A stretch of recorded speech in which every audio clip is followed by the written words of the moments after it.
Incung. Saya sebenarnya juga kurang paham soal incung ya. Bahasa Incung itu bahasa yang tulisan aksara yang berasal dari Kerinci. Tulisan Incung adalah tulisan khas Kerinci yang di tempat lain pun mungkin tidak ada. Kalaupun ada, beda. Sangat perlu sekali Pak bahasa Incung itu untuk dimasukkan ke dalam muatan lokal, karena selama ini itu bahasa Incung itu anak-anak tersendiri tidak mengetahui.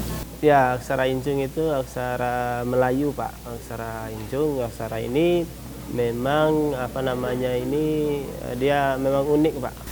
Di Kerinci ini masyarakat Kerinci memiliki sebuah seni sastra, yaitu sastra Incung yang berupa tulisan atau simbol-simbol untuk berkomunikasi pada zaman dahulu.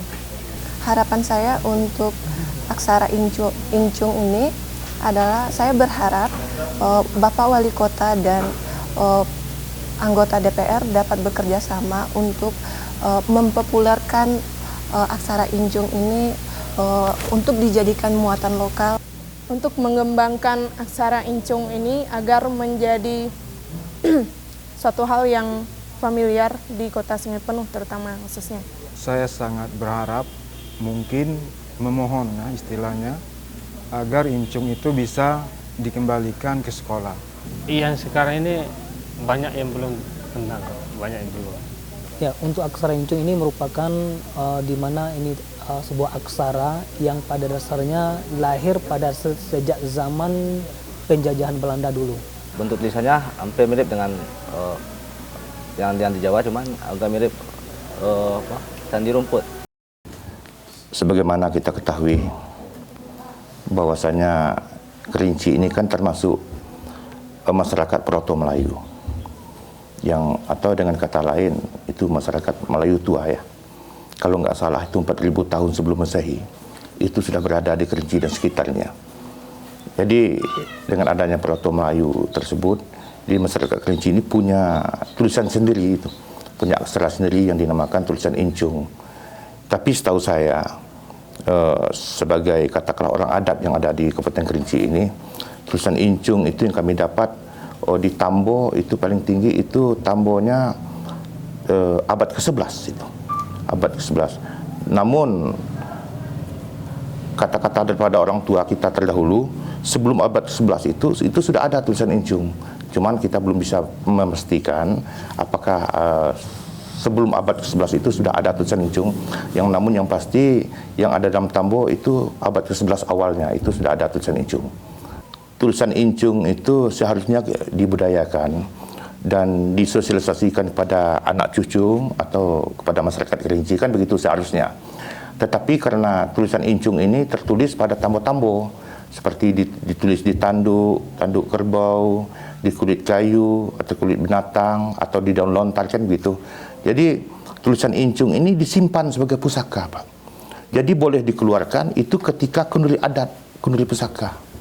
Jadi kalau tidak kenduri pusaka, tidak kenduri adat, itu pusaka-pusaka ini tidak boleh dikeluarkan.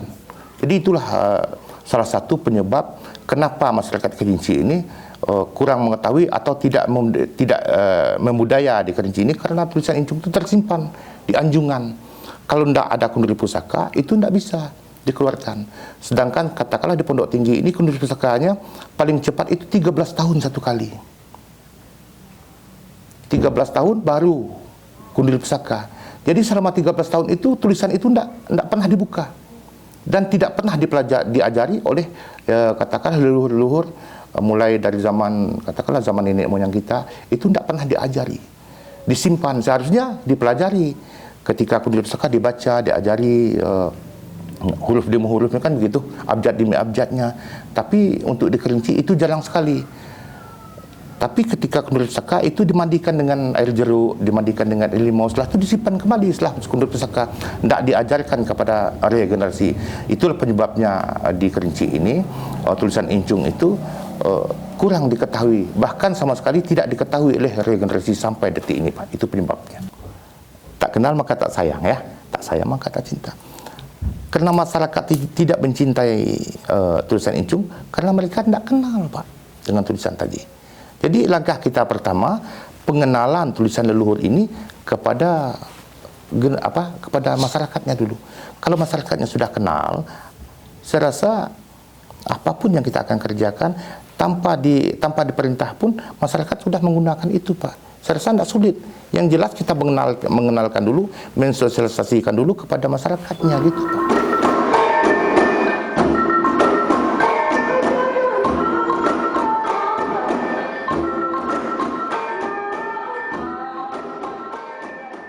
Kalau saya mengenalnya ketika saya bekerja sebagai di kantor, masa itu namanya IDAKEP, Inspeksi Daerah Kebudayaan Kerinci, Kabupaten Kerinci.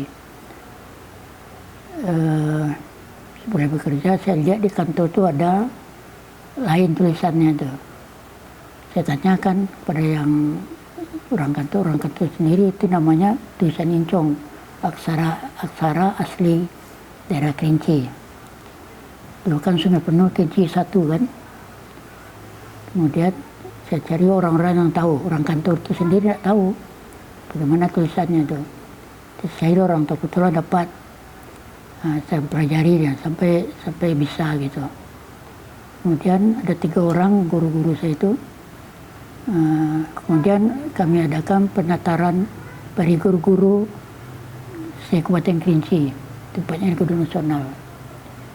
Maksud kita supaya dapat menjalar gitu. Dan bias kayak rupanya tidak juga jalan. Walaupun sudah diberikan pelajaran itu kan, berkembang terus. Saya bikinlah buku 1, namanya Tambo Sakti Alam Kerinci. Salah satu tambo itu ada jilid 2, itu berisi tentang tulisan Incong ini. Analisa Bapak itu, ini yang hubungannya dengan istilah bahasa adat atau bahasa yang digunakan sejak sebelum Masehi. Tapi kalau di dalam mulut bisa. Incung itu incau. Tulisan-tulisan yang sulit dimengerti. Kalau secara ilmiah nggak tahu juga. Bentuk-bentuk aksara Incung? Iya. Nggak pernah juga? Incung, saya kurang kenal dengan namanya Incung, tapi lain kali bisa saya jelaskan, ini saya cari juga. Incung? Iya, Incung. Incung atau Incung? Miring. Yang jelas saya no comment.